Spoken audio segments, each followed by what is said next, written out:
ടി.വി.കെ വിജയം ബി.ജെ.പിക്ക് ഗുണകരമാകുമോ? തമിഴ്നാട് നിയമസഭയിലെ വിശ്വാസ വോട്ടെടുപ്പിൽ വിജയ് എന്ന മുഖ്യമന്ത്രി ഭൂരിപക്ഷം തെളിയിച്ചിരിക്കുന്നു. കേവല ഭൂരിപക്ഷത്തിന് വേണ്ട 118 MLA-മാരുടെ പിന്തുണ ഉറപ്പാക്കാൻ ദിവസങ്ങളോളം മറ്റു പാർട്ടികളുടെ തീരുമാനം വരാൻ കാത്തിരിക്കേണ്ടി വന്ന വിജയ് 144 പേരുടെ പിന്തുണയോടെ അനായാസ വിജയം നേടി. അണ്ണാ DMKയിലെ വേലുമണി വിഭാഗത്തിലെ 25 വോട്ടുകൾ കൂടി നേടിയാണ് വിജയ് ഭൂരിപക്ഷം ഉയർത്തിയത്. Anna DMK general secretary Edappadi Palaniswami പക്ഷത്തിലെ 22 പേർ വിജയ്ക്കെതിരെയും വോട്ട് ചെയ്തു.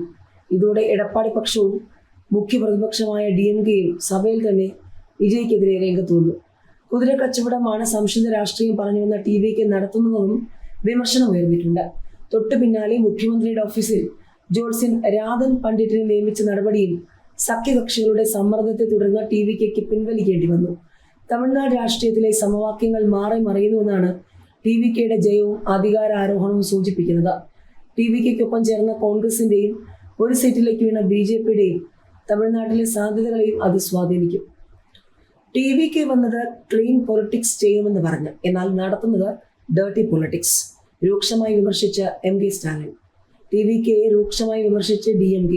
ടി.വി.കെ നടത്തുന്നത് ഡേർട്ടി പൊളിറ്റിക്സ് ആണെന്ന DMK വിമർശനം ഉന്നയിച്ചു.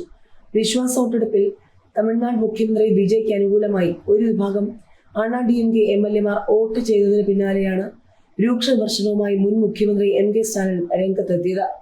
അണ്ണാ DMK MLA-മാരെ വിലയ്ക്ക് വാങ്ങിയാണ് പിന്തുണ ഉറപ്പിച്ചത്. ശുദ്ധമായ പാർട്ടിയാണ് ടി.വി.കെ എന്നായിരുന്നു അവകാശവാദം.